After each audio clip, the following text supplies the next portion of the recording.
Hello दोस्तों, कैसे हैं आप सभी लोग। आप सभी का स्वागत है फिर से हमारे चैनल नॉलेज बाईजी पर। मैं हूं आपका दोस्त समित कुमार, लेकर आया हूं आपके लिए एक और नया इन्फॉर्मेटिव वीडियो लॉ से संबंधित। आज हम इस वीडियो में सीआरपीसी के इम्पोर्टेंट एमसीक्यू के साथ कंसेप्ट को भी क्लियर करने वाले हैं।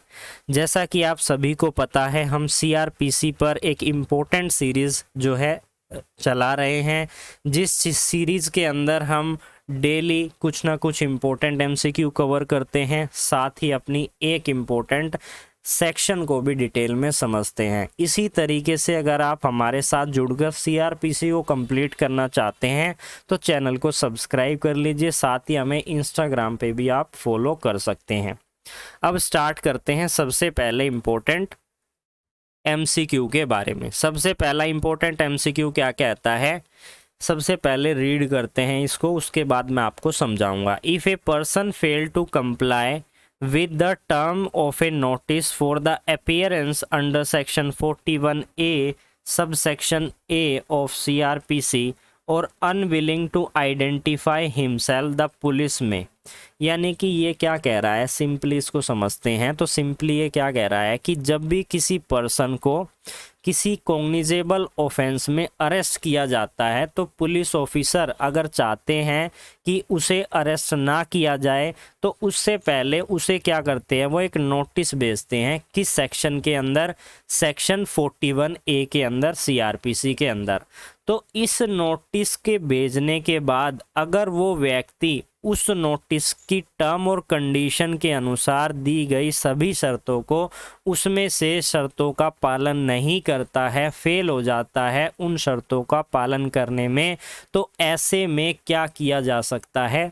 तो इस यही क्वेश्चन है, इसका अब जवाब क्या होगा। इसका फर्स्ट जो है बिल्कुल सही जवाब है, ही द पुलिस ऑफिसर में subject to such order as may have been passed by the competent court in that behalf and arrest him for the offense mentioned in the notice, या notice में mention किए गए offence के संबंध में उस व्यक्ति को अरेस्ट किया जाएगा।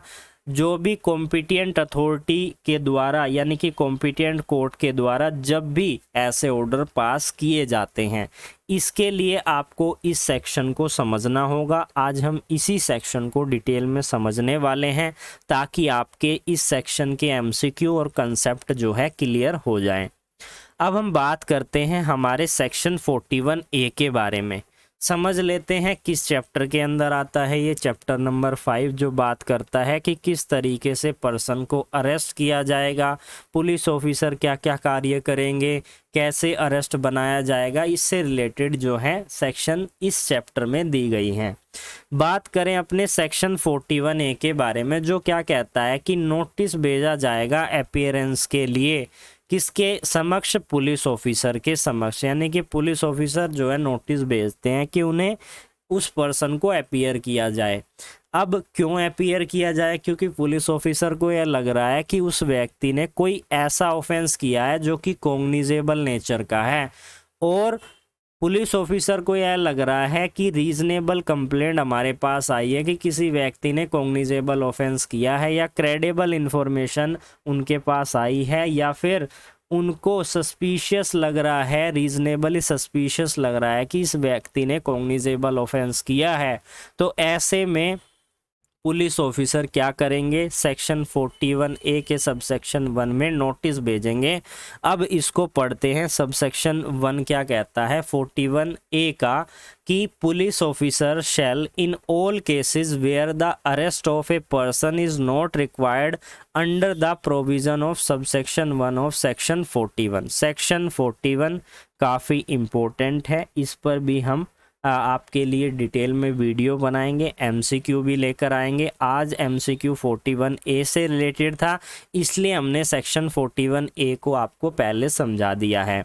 सेक्शन 41A थोड़ा सा ब्रीफ में इंट्रोडक्शन दे देता हूँ। इसमें क्या कहा गया है कि जब भी पुलिस ऑफिसर को यह लगता है कि किसी व्यक्ति ने ऑफेंस किया है इसी तरीके से, यानी कि कॉग्निजेबल ऑफेंस किया है, रीजनेबली वो व्यक्ति रीजनेबली सस्पिशियस है, रीजनेबली कंप्लेंट उनके पुलिस ऑफिसर के पास आई है, क्रेडिबल इंफॉर्मेशन आई है, तो ऐसे में पुलिस ऑफिसर सेक्शन 41 के अंदर उसे अरेस्ट कर सकते हैं। लेकिन कुछ पॉइंट हैं जो कि काफ़ी ज़्यादा दिए हुए हैं, उन्हें हम डिटेल में समझेंगे तभी आपको अच्छे से समझ में आएगा। केवल अभी आप ये ध्यान में रखिए कि अगर अरेस्ट करना रिक्वायर्ड नहीं है इस सेक्शन के अनुसार, तो पुलिस ऑफिसर क्या करेंगे, एक नोटिस इशू करेंगे। यानी कि आपसे पूछा जा सकता है, इंटरव्यू में भी पूछा जा सकता है कि पुलिस ऑफिसर अगर किसी व्यक्ति को अरेस्ट नहीं करना चाहते या अरेस्ट करने से पहले क्या वो नोटिस भेजेंगे? जी हाँ, ज़रूर भेजेंगे। किस सेक्शन में भेजेंगे? 41A के अंदर भेजेंगे। तो issue A notice and direct the person against whom a reasonable complaint has been made and credible information has been received, reasonably suspicious exists that he has committed a cognizable offense to appear before him, अपने समक्ष बुलाने के लिए, अपने समक्ष appear होने के लिए, या किसी भी any other place at any such other place as may be specify in the notice, notice में या कोई और भी जगह दी हुई है तो वहाँ पर भी। बात करते हैं इसके सबसेक्शन 2 के बारे में। क्या कहता है? सिंपली यही कहता है कि जो नोटिस सबसेक्शन 1 में भेजा गया है उसका पालन करना है उस व्यक्ति को जिसको भेजा गया है। Where such a notice is issue to any person it shall be a duty, उसकी ड्यूटी है, उसका कर्तव्य है, of the person to comply with the terms of the notice, यानी कि नोटिस की जितनी भी शर्तें हैं उन सभी का वो पालन करेगा। अब हम डिस्कस करते हैं इसके सबसेक्शन 3 के बारे में। सिंपली यही कहता है कि अगर कोई भी व्यक्ति जिसको नोटिस भेजा गया है अपीयरेंस के लिए वो उस शर्तों का पालन करता है तो पुलिस ऑफिसर उसे अरेस्ट नहीं करेंगे और इसके रीज़न को भी रिकॉर्ड करेंगे। क्या करेंगे? इसके रीज़न को भी रिकॉर्ड करेंगे। अगर पुलिस ऑफिसर की यह राय है कि अरेस्ट करना चाहिए तो अरेस्ट भी कर सकते हैं। Where such police officer comply and continue to comply with the notice and he shall not be arrested in respect of the offence refer to in the notice unless for the reason to be recorded, यानी कि उन्हें arrest नहीं करना है तो वो नहीं करेंगे, अरेस्ट करना है नहीं करेंगे for the reason to be recorded, और रिकॉर्ड करेंगे क्या कारण को कि क्यों अरेस्ट नहीं करना है, और पुलिस ऑफिसर का ओपिनियन है कि उसे अरेस्ट करना है तो अरेस्ट भी करेंगे। सबसेक्शन 4 क्या कहती है, जो आज का हमारा इम्पोर्टेंट MCQ था, ये आपसे पूछा जा सकता है। प्रीवियस ईयर क्वेश्चन पेपर में भी ये क्वेश्चन जो है देखने को मिला था। अब क्या कहता है सबसेक्शन 4 कि कोई भी व्यक्ति जिसको नोटिस भेजा गया है पुलिस ऑफिसर के द्वारा कि वो आए और हमारे समक्ष अपीयर होए, लेकिन यहाँ पर वो नोटिस की कंडीशन का पालन नहीं करता, नोटिस में जो जो शर्तें लिखी है उसका पालन नहीं करता है, अपने आप को अनविलिंगली आइडेंटिफाई करता है ये, और police officer may subject to such order as may be have been competent by the competent court in that behalf arrest him for the offense mentioned in the notice, यानी कि competent court के द्वारा पास किए गए order पर police officer क्या कर सकते हैं, उस व्यक्ति को अरेस्ट कर सकते हैं कि आपने ये जो नोटिस भेजा गया था इसका पालन आपने नहीं किया है। अब हम बात करते हैं हमारे सेकंड इम्पोर्टेंट MCQ के बारे में। क्या कहता है? मेमोरेंडम ऑफ अरेस्ट, यानी कि अरेस्ट मेमो तैयार किया गया है किसके द्वारा? पुलिस ऑफिसर के द्वारा। जब वो अरेस्ट बना रहे हैं, अरेस्ट यानी कि कर रहे हैं, तो ऐसे में अरेस्ट जो किया जाएगा वो कितने विटनेसेस के द्वारा किया जाएगा? क्या वहाँ पर कोई लोकेलिटी में कोई व्यक्ति है उसको भी वहाँ पर अरेस्ट करते समय उन्हें बताया जाएगा, सिग्नेचर किए जाएंगे, तो क्या क्या किया जाएगा? तो इसके लिए है हमारा सेकंड जो है बिल्कुल सही जवाब है, attested bye at least one witness and one of which is a member of a family of the person arrested and other gazetted officer live in the locality where the arrest has been made। अब हम बात करते हैं हमारे third important MCQ के बारे में। Third important MCQ क्या कहता है कि where any offence is committed in the presence of a magistrate within the local jurisdiction, यानी कि जिस एरिए के वो मजिस्ट्रेट हैं उस मजिस्ट्रेट ने अपने एरिए में क्या देखा कि उनके सामने ही कोई अपराध हो रहा है, तो ऐसे में क्या कर सकते हैं वो, क्या वो अरेस्ट कर सकते हैं, सव्य कर सकते हैं, या किसी पुलिस ऑफिसर को उसके लिए बोल सकते हैं। तो सब इनके क्लोज पढ़ते हैं। Only direct A police officer posted in the police station with his local jurisdiction to arrest the officer, no. Order only a gazetted officer to arrest the officer, no, ये भी नहीं है। and himself arrest or order any officer to arrest the offender, काफ़ी important है, शायद पहले भी मैंने इस क्वेश्चन को डिस्कस किया था। ये जो है क्वेश्चन आपसे पूछा जा सकता है। अब हम बात करते हैं हमारे अगले इम्पोर्टेंट एमसीक्यू के बारे में। रीड करते हैं फिर मैं आपको समझाऊंगा।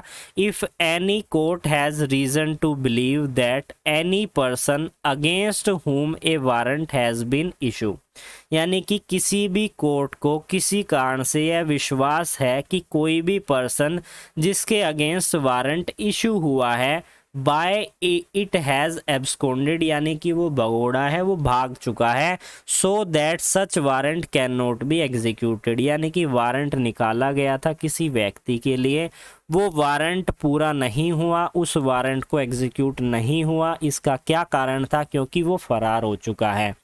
सच कोर्ट में publish a written proclamation required him to appear at a specific place, यानी कि किसी भी विशेष प्लेस पर उस व्यक्ति को आने के लिए क्या कर सकती है कोर्ट? सेक्शन नंबर 82 के अनुसार एक प्रोक्लेमेशन निर्धारित कर सकती है, क्योंकि वारंट तो एग्जीक्यूट हुआ ही नहीं। अब नेक्स्ट स्टेप क्या है कि प्रोक्लेमेशन उसके अगेंस्ट जो है सेक्शन 82 के ऑर्डर किए जाएं। At specific time not less than, कितने समय से कम नहीं होगा, कितने समय में उसको वहाँ पर अपीयर हो जाना है जो प्रोक्लेमेशन में समय या डेट पब्लिश की गई है।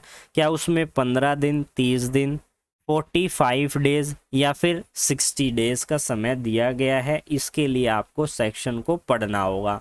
इस सेक्शन में क्या लिखा हुआ है? 13 डेज का समय दिया जाएगा।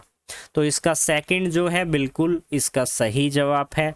अब हम डिस्कस करते हैं हमारे अगले इम्पोर्टेंट एमसीक्यू के बारे में। A boy age about 14 year, एक लड़का है जिसकी एज जो है 14 ईयर है, is suspected in the commission of an offence of murder, यानी कि पुलिस वालों को लग रहा है कि उसने जो है मर्डर किया है और मर्डर के लिए वो सस्पेक्टेड है। तो ऐसे में he can made a join to investigation, यानी कि उसको पूछताछ के लिए बुलाया जा सकता है, ज्वाइन किया जा सकता है। कहाँ पर? क्या पुलिस स्टेशन पर या रेजिडेंस पर या फिर किसी भी प्लेस पर या इन सभी जगह पर? तो इसका सही जवाब है उसके रेजिडेंस पर, क्योंकि यहाँ पर एज लिमिट जो है वो काफ़ी कम है। इस कारण से आप सीआरपीसी के अंदर अगर आप पढ़ेंगे तो आपको ये देखने को मिलेगा अंडर 15 या 16 ईयर्स ऑफ एज अगर कोई भी बच्चा है उसे इन्वेस्टिगेशन में ज्वाइन करने के लिए पुलिस स्टेशन में नहीं बुलाया जा सकता है, रेजिडेंस पर या जो भी उसके लिए सूटेबल हो, इसलिए इसका रेजिडेंस है शायद आंसर। तो आप इसे चेक भी कर लीजिएगा। तो आज मैं वीडियो को यहीं पर स्टॉप कर रहा हूँ, फिर मिलेंगे आपके साथ एक न्यू एमसीक्यू और टॉपिक को कवर करने के लिए। अगर आपने अभी तक हमारी एफर्ट जो हम लगा रहे हैं वीडियो में बनाने के लिए, आपको समझा रहे हैं, शेयर कर रहे हैं, तो प्लीज़ आप लाइक और सब्सक्राइब ज़रूर कीजिए चैनल को और शेयर कीजिए ज़्यादा से ज़्यादा, ताकि ज़्यादा से ज़्यादा स्टूडेंट हमारे साथ जुड़ सकें और अपनी तैयारी कर सकें। फिर मिलेंगे एक न्यू लेक्चर में, तब तक के लिए धन्यवाद।